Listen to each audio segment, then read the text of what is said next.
Alright, so today we got our first look at the Fallout Universes Beyond Commander decks. This set is going to be similar to the Doctor Who decks that we recently got. However, it's coming out in March of next year, so it's still a little ways away. But I think this one looks pretty cool, actually. For the Doctor Who decks, if you follow my channel, you might have noticed that I made zero content regarding them. It's just because that property isn't one that really interests me. I've never seen it, so it's not really a product for me. As far as Fallout goes, though, I'm actually not that much into Fallout either. I haven't really played the games. I downloaded Fallout 1 and 2 when they were on sale on Steam for like $5 or something. Played Fallout 1 for about an hour and then got bored with it and stopped playing it. However, I do know some people that are quite into Fallout, and when Fallout 3 came out, one of my friends was playing it quite a lot, and I spent a decent amount of time just watching him play it, and I thought that the gameplay and story was interesting, so I did get some exposure to Fallout that way. So this particular Universes Beyond does kind of interest me. So in the article, it says, Magic the Gathering Fallout celebrates elements of all Fallout games since 1997, and it represents the first modern view of some of the classic Fallout games, including updates to characters and settings from Fallout and Fallout 2. We hope to pay homage to Fallout's high-energy, high-action, post-nuclear RPG roots. And we got to look at all four of the commander decks, the first one here being the Scrappy Survivors deck. The commander for this deck is Dogmeat Everloyal, so this is a Naya colored deck, meaning it's red, green, and white. This deck focuses on scavenging for tools, food tokens, and allies. It also introduces junk tokens, which can be sacrificed to draw cards, so if you enjoy suiting up your creatures with auras and equipment, then apparently this is the deck for you. So we've seen decks like this in the past. I'm not sure how different this one is going to be. It's Naya colored. Usually when you see a auras and equipment deck, it tends to be Boros colored, I think. But with this one, you add in green to the mix. So if we look at Dogmeat, it costs 3 mana. It's red, green, and white. Legendary creature Dog. It's a 3/3. When it enters the battlefield, mill 5 cards, then return an aura or equipment card from your graveyard to your hand. Whenever a creature you control that's enchanted or equipped attacks, create a junk token. I kind of appreciate how simple this card is, because it seems like a lot of commanders nowadays can tend to be very wordy, and you have to read them a few times to know exactly what it does, but I feel like this commander is pretty simple. And as far as junk tokens go, they are token artifacts.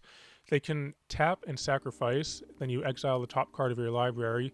You may play that card this turn, activate only as a sorcery. I think this is really cool, actually. It's kind of like a clue mixed with the red impulse draw effect.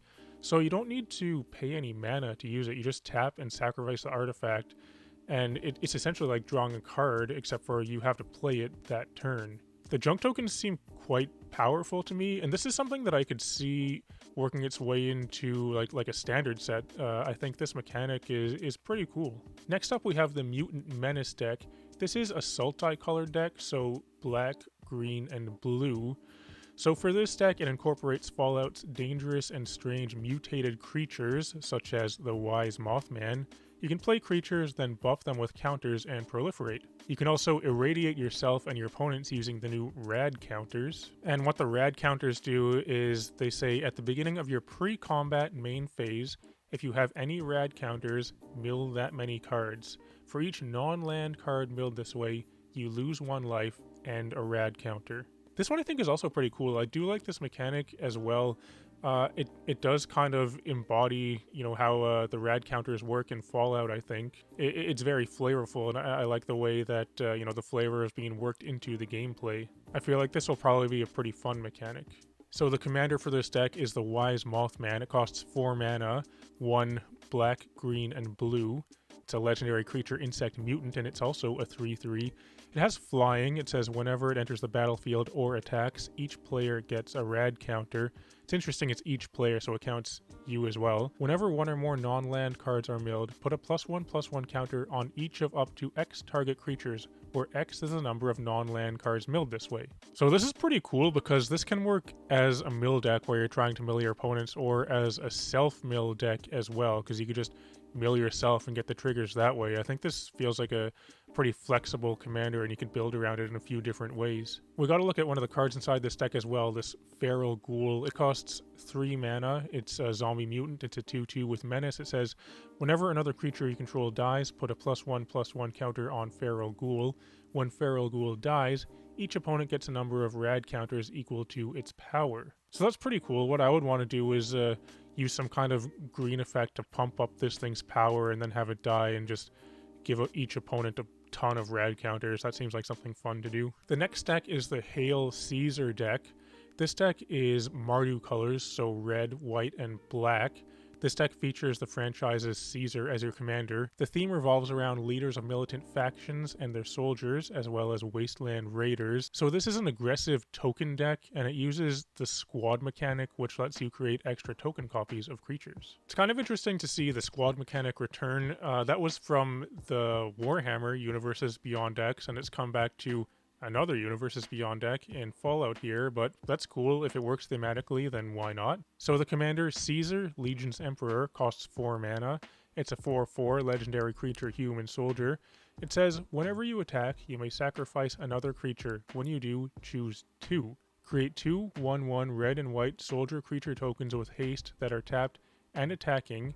You draw a card and you lose 1 life. Or Caesar, Legion's Emperor, deals damage equal to the number of creature tokens you control to target opponent. So notably, it's whenever you attack, it's not whenever this creature attacks, so you can just have this in play and attack with anything and this will trigger. It does fuel itself because you sacrifice another creature to use its ability, but one of the things you can do is make 2 creatures, so as long as you have one thing you can sacrifice, you can kind of get things rolling that way. So this actually reminds me a little bit of Krenko Mob Boss. That was the first commander deck that I ever built, and with that, what you want to do is kind of use Krenko to start fueling itself, and then make a ton of tokens. And then one way you can win is by using something like Mob Justice, or some kind of effect that deals damage to opponents equal to the number of creatures you control to just one-shot them. And that's something you can do with this commander as well. That's all just built into this commander right here. I feel like with extra combat steps and things like that, you could probably go infinite with this in any number of ways. And the fourth deck is the Science deck. This is a Jeskai color deck, so blue, white, and red. This deck focuses on high-tech energy weapons, scientists, synths, and pre-war robots, and it plays artifacts to generate energy, which is a returning mechanic for Fallout. So the energy mechanic is kind of notorious. It was very powerful back in Standard. It was from the Kaladesh block. I definitely remember multiple energy decks being kind of the boogeyman decks of that Standard format, and multiple energy cards were banned from Standard. It's kind of funny because I was just wondering fairly recently, actually, when is energy going to come back? Because it inevitably would come back, and we're seeing it here in this Universes Beyond Commander deck. With the energy mechanic returning, it'll be interesting to see if any old energy cards, which don't really see play anywhere anymore, become more desirable. However, I would just be cautious regarding that, because pretty much any energy-related card could just be included in this deck. I remember back when I think Commander 2020 came out or something like that, there was a cycling deck, and people were buying up all the copies of Fluctuator that they could find, and then it turned out that Fluctuator was just in the deck. So I feel like it would be very easy for that to happen with this regarding any energy cards. So the commander for this deck is Dr. Madison Lee. Costs 3 mana. It's a legendary creature, human scientist. It's a 2/3. It says, whenever you cast an artifact spell, you get an energy. You can tap, pay 1 energy, target creature gets +1/+0 and gains trample and haste until end of turn. You can tap and pay 3 energy to draw a card, or you can tap and pay 5 energy to return target artifact card from your graveyard to the battlefield tapped. It's very important that it returns the artifact tapped, because I could just see this doing some pretty crazy things with Aetherworks Marvel, and I'm sure that they've tried to balance out the power level of this card, because they've kind of had a trial run of balancing out energy already, but I still am afraid of this card potentially being broken. There's also another card we can see from this deck, Rex Cyberhound. It's a 3 mana, 1 white and a blue. It's a 2/2 legendary artifact creature robot dog. It says, whenever it deals combat damage to a player, they mill 2 cards and you get 2 energy. You can pay 2 energy and then choose target creature card in a graveyard, exile it with a brain counter on it, activate only as a sorcery. Rex has all activated abilities of all cards in exile with brain counters on them. This one, I'm not so excited about this card. It's cool thematically, but I'm not sure how powerful this one is, but we'll see. So here we can see the packaging for the collector boosters of the Fallout set here.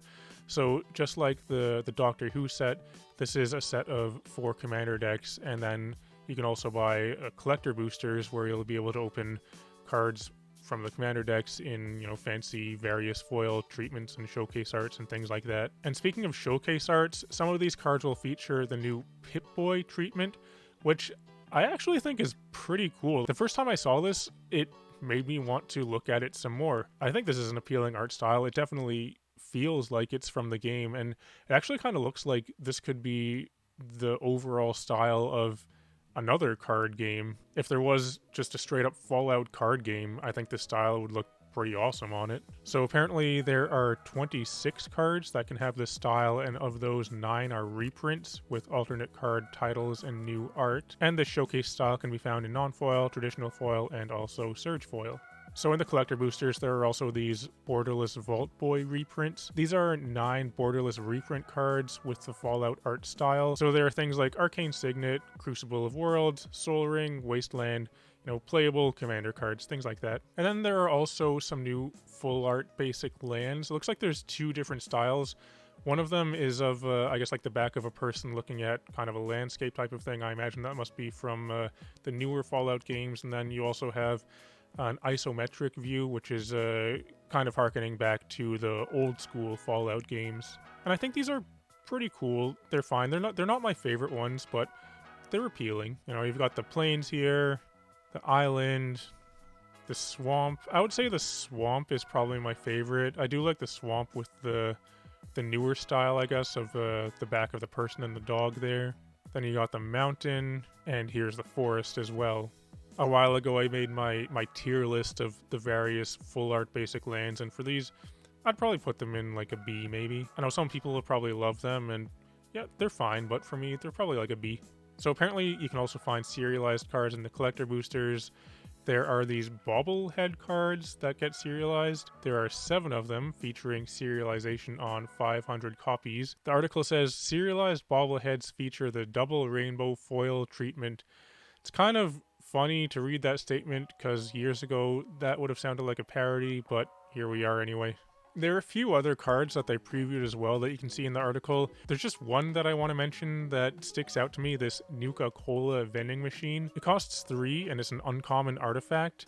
It says 1 tap, create a food token, but then also it says whenever you sacrifice a food, create a tapped treasure token. So that second ability seems very breakable to me. I feel like you could probably do something with this and Academy Manufactor. The fact that the treasure comes into play tapped is very important, but I guess you could pair it with something like Amulet of Vigor so it comes into play untapped. So that was our first look at the Fallout Commander decks. As I said, I'm not a huge Fallout fan, but this is fairly interesting to me. I'm not sure if I'm gonna buy these decks, but it's interesting enough for me to make a video about, I guess. I mentioned I have some friends that are much more into Fallout than I am, so maybe this would be a good product for them. I'm definitely more into Magic than they are, so this could be a good middle ground for us. Anyway though, let me know your thoughts in the comments below. Are you looking forward to this set, and are there any cards in particular that stick out to you? Otherwise, if you're still watching, thanks for watching. It'd be cool if you can like and subscribe and all that kind of stuff. I'd encourage everyone to come join my Discord server. You can find a link to that in the video description below. But otherwise, thanks for watching, and I'll talk to you later.